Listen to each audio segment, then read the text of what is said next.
오늘 본문은 이스라엘 언약 백성의 처음 난 것, 즉 맏아들과 가축의 맏배를 대신해서 하나님의 몫으로 구별한 속전에 대해서 말씀하고 있습니다. 40절에 보면은 주님께서 모세에게 말씀하셨다. 이스라엘 자손 가운데서 태어난 지 한 달이 넘은 맏아들은 모두 등록시키고 명단을 작성하여라.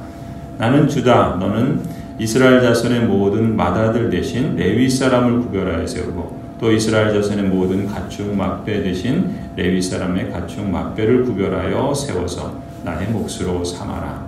여호와께서는 이스라엘의 첫째 아들, 맏아들과 또 가축들의 첫 소생, 그 맏배가 주님의 소유라고 말씀하시는 것이죠. 이렇게 말씀하시는 근거는 뭐겠습니까? 맏아들과 가축의 맏배에 대한 소유권을 주장하시는 근거는 바로 출애굽 사건에 있죠. 출애굽에서 하나님께서 10번째 재앙을 내리실 때 애굽의 장자와 그 가축의 맏배가 모두 죽지 않았습니까? 하지만 어린 양의 피를 바른 이스라엘 언약 백성은 하나님의 죽임을 면하고 애굽에서 탈출할 수 있었죠. 바로 이 출애굽 사건 이후에 이스라엘 언약 백성의 생명과 가축은 하나님의 것이 됩니다. 그래서 앞서 13절에 이렇게 말씀하셨죠. 처음 난 것은 모두 나의 것이다. 이렇게 말씀합니다. 왜냐하면 내가 이집트 땅에서 첫 번째로 난 모든 것을 칠 때 사람이든지 짐승이든지 이스라엘에서 처음 난 것은 모두 거룩하게 구별하여 나의 것으로 삼았기 때문이다. 나는 주 여호와다. 이렇게 말씀하십니다. 그러니까 하나님께서 이스라엘의 맏아들과 그 가축의 맏배를 하나님의 몫으로 돌리라고 하신 의도는 무엇인가 하면은 사실은 이스라엘 전체가 다 하나님의 소유죠. 이스라엘 전체에 대한 하나님의 소유권을 바로 이 맏아들과 가축의 맏배를 대표로 대표성의 원리를 따라서 하나님께 드림으로써 전체가 하나님의 것이다라는 것을 상기시키기 위함이었습니다. 이 점은 사실 이미 출애굽기 13장에서 일러주셨죠. 출애굽기 13장 11절부터 보시면 이렇게 말씀합니다. 주님께서 당신들과 당신들 조상에게 맹세하신 대로 당신들을 가나안 사람의 땅에 이르게 하셔서 그 땅을 당신들에게 주시거든 당신들은 태를 처음 열고 나오는 모든 것을 주님께 바치십시오. 그리고 당신들이 기르는 짐승이 처음 낳는 수컷은 다 주님의 것입니다. 그러니까 이미 하나님께서는 시내산에서 그리고 이 광야 생활을 하면서 약속의 땅에 들어갔을 때 그들에게 허락하시는 첫 아들과 가축의 첫 소생은 하나님의 것이다. 그러니 하나님께 바치라 라고 일러주셨던 것입니다.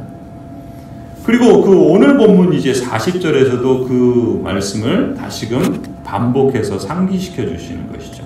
특히 여기서는 하나님께서 이스라엘의 맏아들 대신에 레위인을 구별하여 드리라 그리고 또 일반 가축의 맏배 대신에 레위인의 가축의 그 맏배를 여호와의 몫으로 돌리라 이렇게 지시를 해주세요. 그게 오늘 우리가 방금 읽었던 40절 말씀이죠.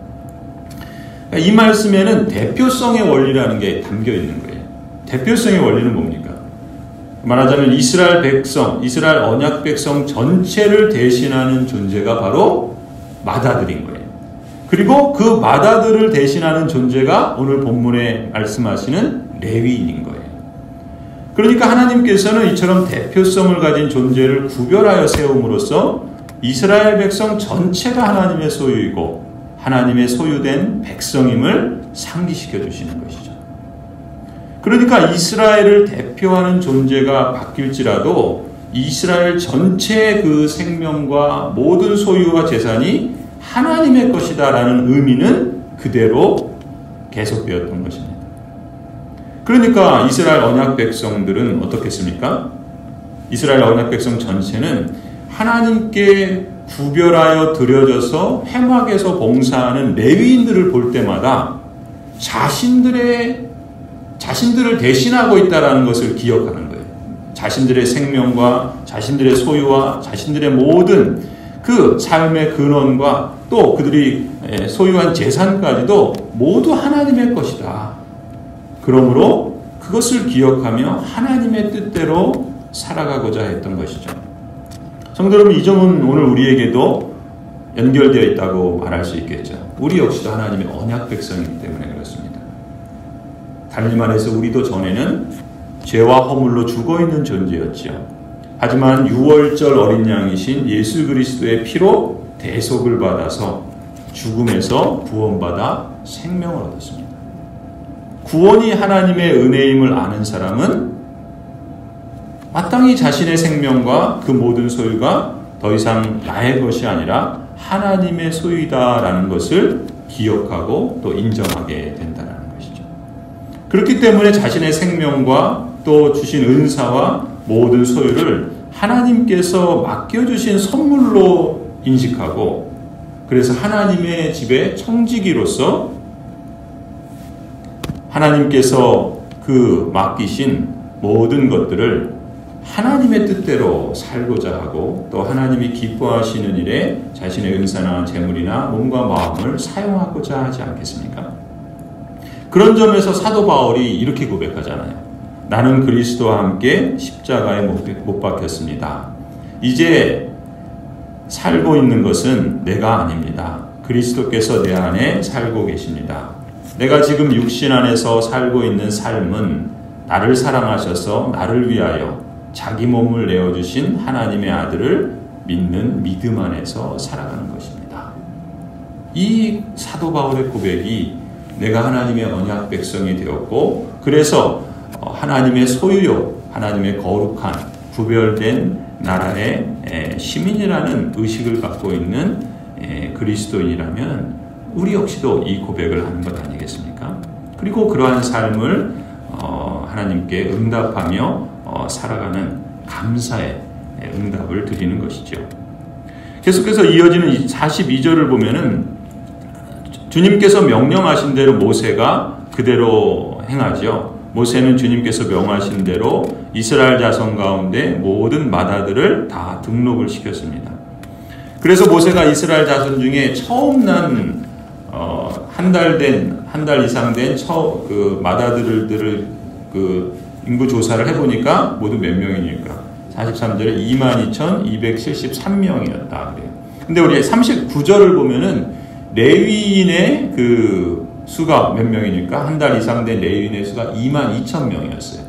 그러니까 레위인의 수는 22,000명인데 이 이스라엘 전체의 그 마다들의 수는 22,273명이에요. 그러니까 273명이 그 마다들의 수가 더 많았던 거죠. 그래서 하나님께서 뭐라고 지시해 주시냐면은 레위인의 총수가 이 이스라엘 그 마다들의 총수보다 적어서, 그러니까 그 마다들의 수가 273명이 더 많으니까 그 273명에 대해서는 레위인들이 대신할 수가 없는 거예요. 그래서 그럼 어떻게 합니까? 하나님께서 그것을 대신하기 위해서 모세는 하나님의 말씀대로 나머지 273명의 마다들을 대신하기 위해서 레위인으로 대속한 이외의 273명에 대해서는 속전으로, 그러니까 돈으로 그 레위인들의 그 속전의 역할을 하는 거죠. 그래서 성소에서 사용하는 그 세겔로 한 사람의 5세겔씩 받으라 하나님께서 말씀하십니다. 그러니까 273명이니까 5세겔씩 하면은 모두 1365세겔이 되는데 그 1365세겔을 속전으로 해서 아론과 그의 아들들에게 속전으로 주게 되죠. 이렇게 함으로써 이스라엘의 마다들은 22,273명 전체가 한 사람도 빠짐없이 하나님께 드려진 사람이 되게 하시는 거예요. 이것은 마다들이 대표하는 이스라엘 백성이 예외 없이 하나님께 드려졌다라는 것을 뜻하겠죠. 하나님께서 왜 이러한 제도를 일러주시고 또 그것을 행하라 말씀하셨겠습니까?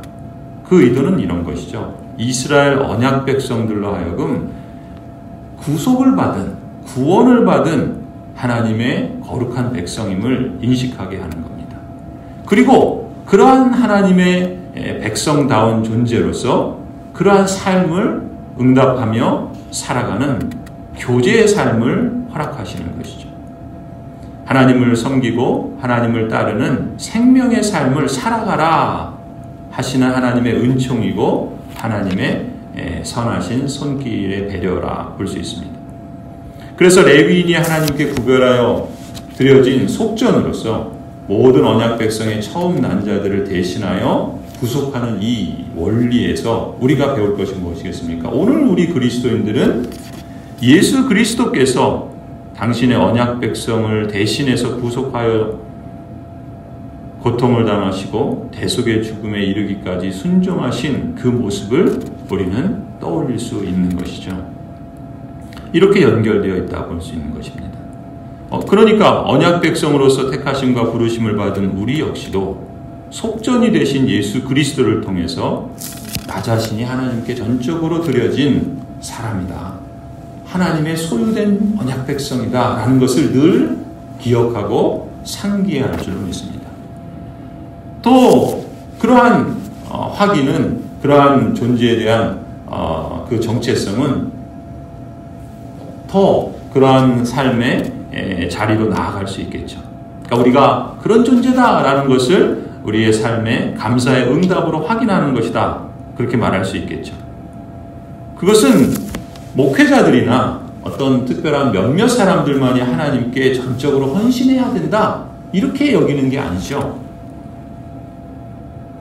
속전의 은혜를 입은 하나님의 소유된 거룩한 사람답게 모든 그리스도인이 내 삶을 온전히 주님께 드리고 하나님이 기뻐하시는 그런 삶을 살고자 감사의 응답의 삶을 힘쓸 것입니다.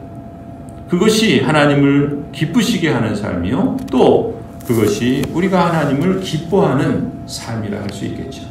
그리고 그러한 삶을 이 땅을 살아가면서 우리 삶의 다양한 영역에서 교회 생활을 통해서나 일상생활을 통해서나 이러한 하나님 나라의 백성된 복된 삶을 증거하는 사명자로서의 그 길을 걸어가고자 힘쓰겠죠. 이것이 우리에게 주신 하나님의 선하신 뜻이요 또 우리가 걸어가야 할 복된 삶의 길이라 믿습니다. 이 은혜가 또 이러한 삶의 실감과 또 고백과 간증과 감사가 저와 여러분의 또 우리 모든 성도들의 삶에 이 한 해 하나님의 선한 능력을 힘입어서 더욱 충만하기를 간절히 축원합니다.